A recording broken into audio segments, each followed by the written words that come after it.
जब सूर्य ऊपर है तभी आपको खाना है। सूर्यास्त हो गया, आप जो खाएंगे that will keep on depositing, लेकिन आप तो खा नहीं रहे। जब आप खा नहीं रहे हैं, अभी तो खाएंगे नहीं, अगले 12 घंटे आप नहीं खाएंगे, 14 घंटे 14 आवर्स। इस 14 आवर में बॉडी क्या करता है, बॉडी ये जो ट्यूमर ऑलरेडी बना है, ट्यूमर के अंदर ट्यूमर को तोड़ता है, उसके अंदर से न्यूट्रिशन लेके पूरे बॉडी में डिस्ट्रीब्यूट करता है। यानी कि आपकी गांठ को बॉडी खत्म करेगा। कब खत्म करेगा, जब आप शाम के 6-7 बजे के बाद, 6 बजे के बाद कुछ ना खाएं तब, राइट। तो दैट इज कॉल्ड ऑटोफेजी।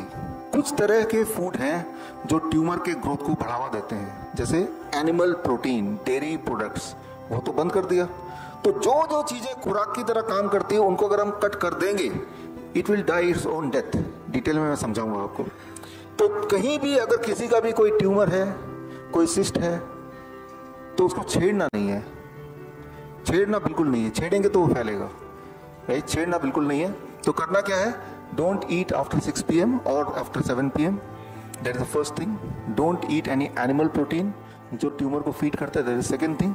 जब ये दोनों चीजें कर दिया, it should die its own death. इसके अलावा भी बहुत कुछ करना है, उसमें हम आएंगे, लेकिन ये बहुत ही बेसिक बात है। तो कभी भी कोई भी पेशेंट कीमोथेरेपी से, रेडिएशन से ठीक नहीं हो सकता, उस जाल में ही रहेगा।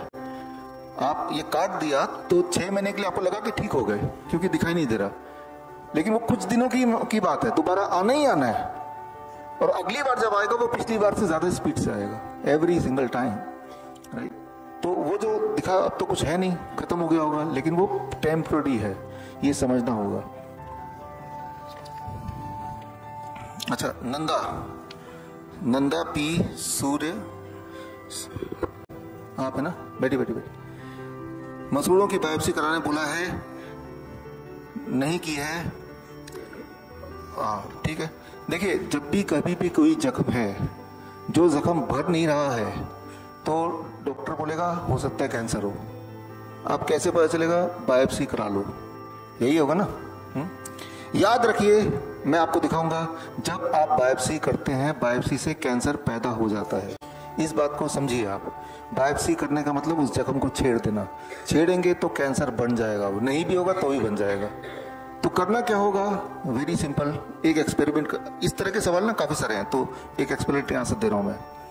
मुंह में घाव है, घाव को अगर कैंसर बनाना चाहते हैं तो क्या करना है, ठीक करना चाहते हैं तो क्या करना है। एक्सपेरिमेंट ये करेंगे कि कभी आप कहीं पे अपने अगर काट देते हैं ब्लेड से तो खून निकलेगा, राइट। अब खून निकलेगा तो बॉडी उसको खुद ही खुद रिपेयर करते हैं, पता है। लेकिन आप हर 2-3 घंटे में उस जगह कटा है छोटा सा नमक मिर्च तेल डाल दीजिए। हर 3 घंटे 4 घंटे हो गए, नमक मिर्च तेल डाल दिया। 3-4 घंटे हो गए, नमक मिर्च तेल डाल दिया। कितना दिन लगेगा उस जख्म को हील होने में? कभी भी नहीं होगा, होगा ही नहीं। जख्म तो थोड़ा सा था, वो बढ़ता जाएगा, बढ़ता जाएगा, बढ़ता जाएगा, बढ़ता जाएगा। अभी जख्म यहाँ नहीं है, वही वाला जख्म अंदर है। जितनी बार आप खाना खाते हैं उतनी बार नमक मिर्च तेल उस जख्म के अंदर डाल देते हैं आप। तो जख्म कब हील होगा? कभी भी नहीं होगा। जो जख्म कभी भी हील नहीं होता है उसी को कैंसर बोलते हैं। तो करना क्या होगा? आप एक और एक्सपेरिमेंट कीजिए। कहीं कट गया या काट लीजिए, फॉर एग्जांपल आप पालक का जूस लीजिए, बीटरूट का जूस लीजिए, कोई भी सब्जी का जूस लीजिए, उस जूस को उसके ऊपर डाल दीजिए, ताजा जूस। अब आप देखेंगे बड़ी तेजी से वो हील होगा, एकदम तेजी से। एक्सपेरिमेंट के तौर पे 2 जगह कटा है, एक जगह कुछ मत करें तब भी हील होगा, एक जगह उसमें कच्ची सब्जी का जूस डाल दें कोई भी, फिर आप कंपेयर करेंगे, देन यू विल नो कि जूस सब्जियों की हीलिंग पावर क्या होती है। लेकिन यहाँ पे जख्म नहीं, जख्म तो यहाँ पे। यानी कि ऐसे पेशेंट को they have to be on fruits and vegetable juice diet. तो चबाएंगे तो वो छिलेगा, तो चबा सकते नहीं है। तो जूस एंड वेजिटेबल स्मूदी अगर भरपूर लें, कुक्ड फूड 0 कर दें, 0। जब भी आप कुकिंग करेंगे तो तेल भी होगा, उसमें नमक भी होगा, मिर्ची भी होगी।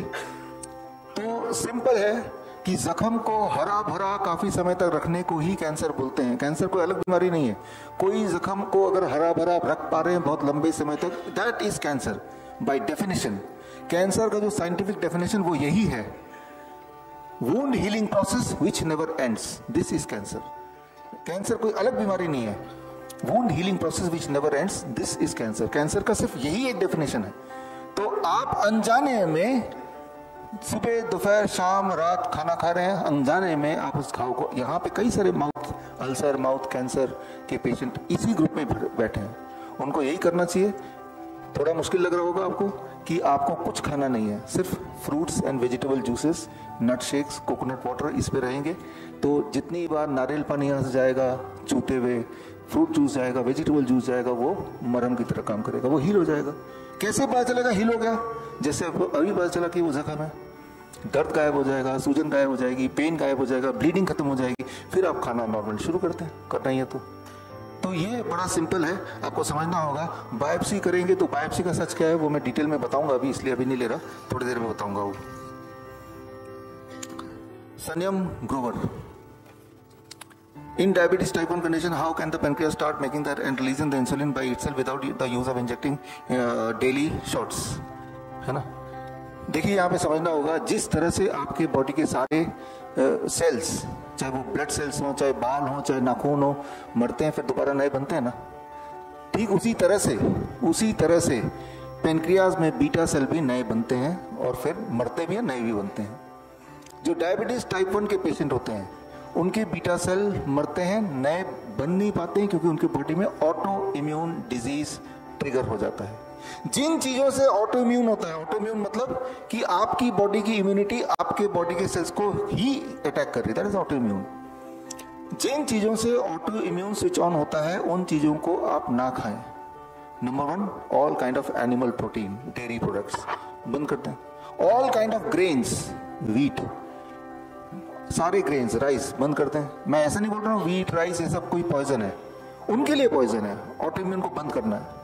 जब आप ये बंद कर देंगे लेकिन उसके एवज में वेजिटेबल्स एंड फ्रूट की मात्रा को बढ़ा देंगे तो बीटा सेल जब नए बनेंगे जो कि रोज बन रहे थे तो वो मरेंगे नहीं, और जब ऐसा होगा तो बीटा सेल इंसुलिन भी प्रोड्यूस कर पाएगा। हमारे बहुत सारे पेशेंट्स हैं, बहुत सारे टाइप 1 पेशेंट जिनको इंसुलिन की जरूरत नहीं पड़ती। आप यहाँ भी टाइप 1 पेशेंट है, कल तक देखते हैं कि उनको इंसुलिन की जरूरत पड़ी कि नहीं पड़ी, कल 24 घंटे बाद देखेंगे क्या यहाँ आने के बाद उन्होंने इंसुलिन ली, क्योंकि यहाँ आने के बाद उनका डेयरी प्रोडक्ट बंद हो गया, दूध बंद हो गया, उनका हम गेहूं भी बंद कर देते हैं। गेहूं की जगह 0 ग्रेन आटे की रोटी खिलाते हैं, रोटी खिलाते हैं लेकिन उसमें अन्न नहीं होता है। तो जब हमने ये बंद कर दिया तो बॉडी का बनाया हुआ बीटा सेल अब मरेगा नहीं तो इंसुलिन बनाएगा। कैसे पता चलेगा? उनका ब्लड शुगर नॉर्मल रहेगा बिना इंसुलिन के। क्या ये हो सकता है? ये हो रहा है, कल तक वेट कीजिए, ठीक है, कल आएंगे और डिटेल बात करेंगे इस बारे पे। विजय कुमार गुप्ता, है ना, ये भी मुंह का ना खुलना, जबड़े में दर्द रहना, ये तब तक रहेगा जब तक जख्म रहेगा। आपकी हड्डियां टूट जाती हैं तो क्या करते हैं आप? उसको रेस्ट देते हैं ना, काफी सारा, 2-2 महीने 6-6 महीने भी रेस्ट देते हैं। हड्डी जब टूट जाती है प्लास्टर लगा के रख देते हैं। ठीक उसी तरह से कहीं भी जख्म हो वहां पे रेस्ट देना है। बार बार किडनी के स्टोन हो जाता है, इसका रीजन क्या है? देखिए बैठिए, स्टोन हो या ट्यूमर हो, जब आपके बॉडी में न्यूट्रिशन जाता है, बॉडी उस न्यूट्रिशन को ना तो यूटिलाइज कर पाता है, यूज कर पाता है, ना उसको फेंक पाता है, तो बॉडी क्या करता है? तो जमा करने लगता है, कलेक्ट करने लगता है, एक जगह पे इकट्ठा करने लगता है।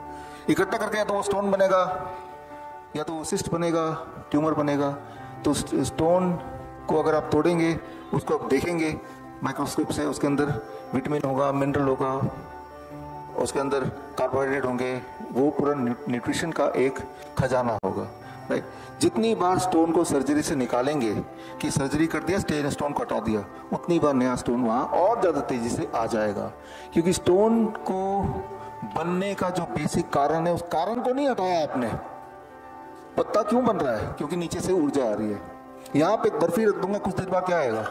चिड़िया। मैं आपको बंदूक दे दूंगा, सारी चीटियों को मार डालिए, कितना गोलियां चाहिए होंगे आपको, राइट। जितनी गोलियां भी खत्म हो जाएंगी और चीटियां आ जाएंगी, क्योंकि जो कारण है चीटियां आने का, वो कारण नहीं हटा रहे हैं। कारण क्या है? वो बर्फी को हटा देंगे, कल आएंगे चीटियां मिलेंगी यहाँ पे? नहीं ना, राइट। तो स्टोन बन क्यों रहा है? मैं वही बोल रहा हूं जो सही बताया आपको। 3 नियम याद रखिए। Time as medicine, don't eat after 6 PM। Food as medicine, जो DIP डाइट, 0 वोल्ट, धरती से कनेक्ट हो जाए। जब ये तीनों एक साथ करते हैं तो मान लीजिए कि वो बर्फी आपने हटा दिया, वो स्टोन दोबारा नहीं बनेगा, और जो बचा हुआ स्टोन ऑलरेडी है वो धीरे धीरे डिसॉल्व होगा। धीरे धीरे मतलब 3-4 महीने में। छोटे मोटे स्टोन बॉडी में होना कोई बड़ी बात नहीं है, याद रखिए।